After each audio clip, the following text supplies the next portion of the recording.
शरीर का शरीर से और मन का मन से जो संबंध है और प्रेम केवल ईश्वर से होता है। पर राम और सीता जी से और कृष्ण और राधा जी से प्रेम कैसा था, क्योंकि यह प्रेम के किस्से अलग अलग लोगों से अलग अलग तरह से सुने जाते हैं तो कभी समझ नहीं आती।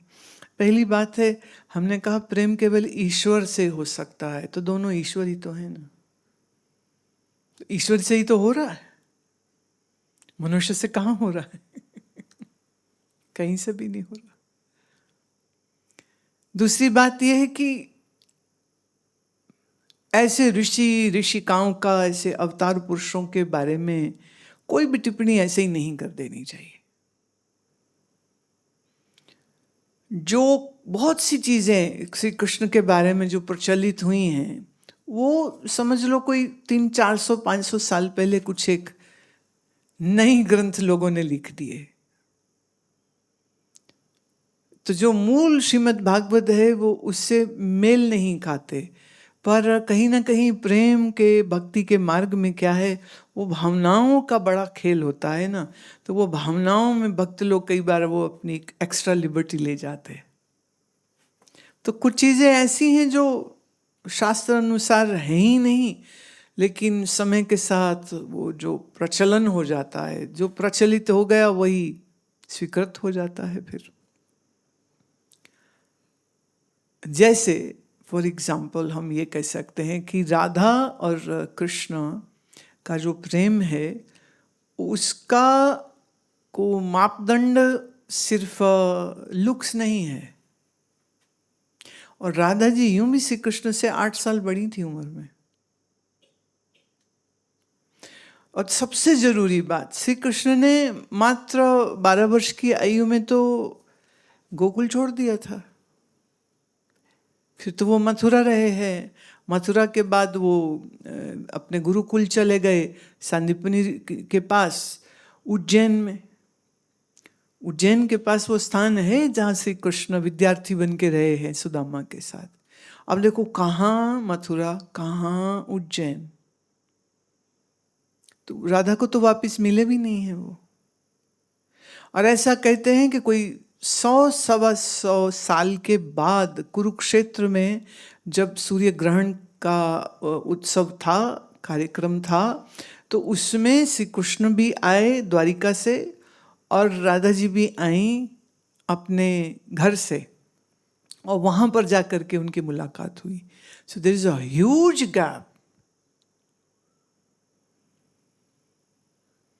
तो ये फिजिकल कोई इंटरेक्शन या सोशल इंटरेक्शन का तो कोई पीरियड ही नहीं। अब 12 साल का बच्चा जो है, बच्चा ही तो है ना 12 साल का, तो 12 साल के बच्चे को अब जिस तरह से कहानियां बना दी गई हैं कि वो माने बहुत सी अभद्रताओं को जोड़ दिया गया जो कि सत्य नहीं है। लेकिन भक्ति मार्ग में राधा जी को चिन्ह माना गया समर्पण, प्रेम और भक्ति का। और श्रीमद् भागवत में, मूल भागवत संस्कृत में, राधा नाम है भी नहीं, प्रमुख गोपिका है। लेकिन जैसे राम और सिया की अगर हम बात करें तो श्री राम को मिलने से पहले सीता जी उनकी बड़ी महिमा ऋषियों के मुख से सुन चुकी थी। और सिया और राम की जब वो पहली मुलाकात बगीचे में हुई है, जिसका लंबा चौड़ा वर्णन गोस्वामी तुलसीदास जी ने अपनी रामचरितमानस में किया है, लेकिन मूल वाल्मीकि रामायण में तो है ही नहीं, वो भी नहीं है वहां पर। समय के साथ ना बहुत सी चीज़ें, उसकी प्रेजेंटेशन बदल जाती है।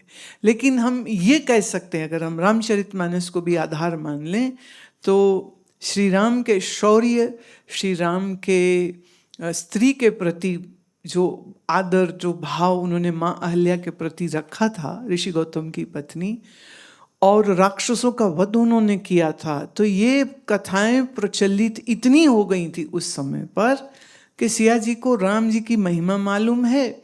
और श्री राम जब सीता जी को पहली बार जब देखते हैं और उसके बाद ये जानकारी उनको प्राप्त होती है कि उनका जन्म कैसे हुआ, और वो ऋषि याज्ञवल्क्य की संगति में रही हैं, राजा जनक के दरबार में सत्संग चलता है वेद वेदांत का, और वेदांत की चर्चाएं होती हैं, शास्त्रार्थ होती हैं। और सीता कम आयु में भी वो बहुत बहुत शास्त्रार्थ जब कभी अटक जाते थे तो वो निर्णय करती थी कि ये सही है और ये ऋषि सही नहीं कह रहे, इसका तर्क सही है, इसका तर्क सही नहीं है। तो उनके बुद्धि कौशल, उनके युद्ध कौशल, उनके जन्म की जो अद्भुत कथा है, ये सब सुनकर के श्री राम उनसे प्रभावित भी थे, आकर्षित भी थे, पर उससे ज्यादा श्रद्धापूर्ण हो गए थे।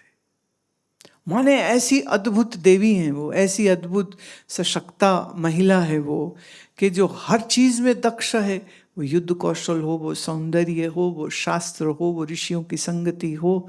और उनके जनक जी के पास आ जाने के बाद मिथिला की इतनी उन्नति हुई है, तो वो कहते थे कि तुम जानकी हो, और तुम जनक मतलब कुछ क्रिएट करना, पैदा करना, और तुम क्या आई यहाँ पर समृद्धि, सौंदर्य, शक्ति, हर चीज का सृजन हो गया।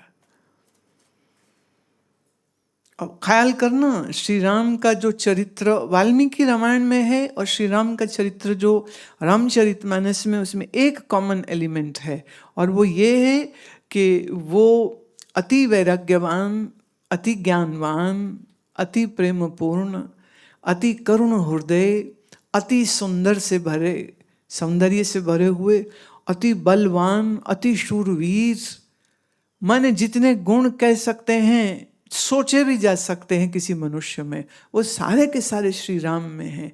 तो ऐसा कहते हैं कि जब वो पधारे थे जनकपुर में विवाह के लिए, तो कहते हैं कि महलों के अटारियों में, अटारी मतलब बैल्कनी पे, बैल्कनीज पे, नीचे सड़क के किनारों में खड़ी हर स्त्री, हर कन्या जब श्री राम का रूप देखती थी तो मुग्ध हो जाती थी, और फिर सराहना करती थी कि हमारी जानकी का भाग्य कितना बड़ा है कि उसको ये दिव्य दर्शन जो दे रहे हैं, ऐसा व्यक्ति उनको पति के रूप में मिल रहा है।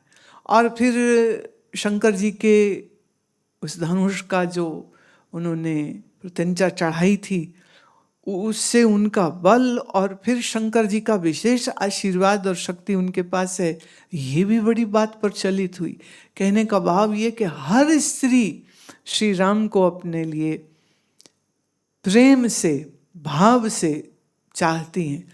और फिर कई एक आचार्यों का ये कहना है कि श्री राम ने उनके मन में उठे हुए इस भाव को देख के कहा था, मन ही मन कहा था, ये वचन हो गया था, क्योंकि मांगा और दिया तो कौन बड़ी बात, मांगे कुछ नहीं और फिर मिले तो बड़ी बात है ना।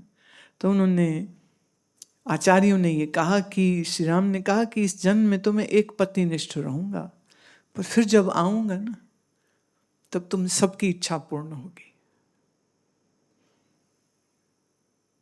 तो ये समस्त गोपियां जो हैं, या जो भी, वो भले कुब्जा हो, वो सत्यभामा हो, जो भी स्त्रियां श्री कृष्ण के समय पर उपस्थित थीं और जो उनको देखती थी, तो जो हालत श्री राम को देख के होती थी ना, वही हालत श्री कृष्ण को दर्शन करके होती थी।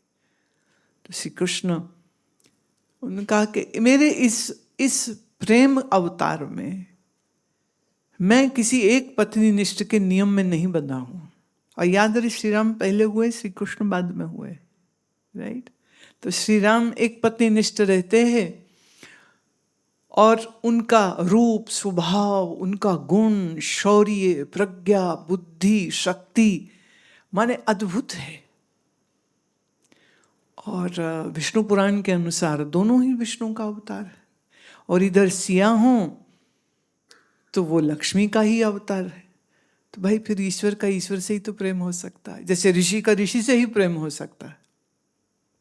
जैसे ऋषि वशिष्ठ और उनकी पत्नी अरुंधति, दोनों एक से बढ़कर एक, ऐसे ऋषि गौतम और अहिल्या एक से बढ़कर एक, माने एक लंबी लिस्ट मिलती है हमको। जैसे ये जो परंपराएं हैं ना हमारे देश की, ऋषियों का जीवन जब आप देखते हैं तो उनका तपस्या, उनका ज्ञान, तो माने स्त्री किसी पुरुष के मात्र शरीर और सौंदर्य या बल को देखकर अगर उस पर आकर्षित हो रही है तो हम कहेंगे शरीर का शरीर से आकर्षण। जैसे शूर्पणखा का श्री राम पे हुआ, पर राम जी ने मना कर दिया, भाई नहीं, संभव नहीं। पर वो पलटी मार गई, वो कहती अच्छा तुम नहीं तो फिर लक्ष्मण से, भाई इसकी पत्नी साथ है, तेरी तो है नहीं, तो फिर तुम मेरे से विवाह कर ले। तो शरीर से शरीर का आकर्षण हमारे समाज की कहो सच्चाई है, बायोलॉजिकल नीड है, बायोलॉजिकल अट्रैक्शन है, नथिंग रॉन्ग इन दैट। फिर दूसरी आती है जो मन से मन का, वो है व्यक्ति के गुण, विचार, स्वभाव, उसको देख करके किसी के प्रति आकर्षण आना, उसके प्रति खिंच जाना, उसके प्रति प्रेम भाव हो जाना। तो ये थोड़ा सा शरीर से और ऊंचा हो गया ना।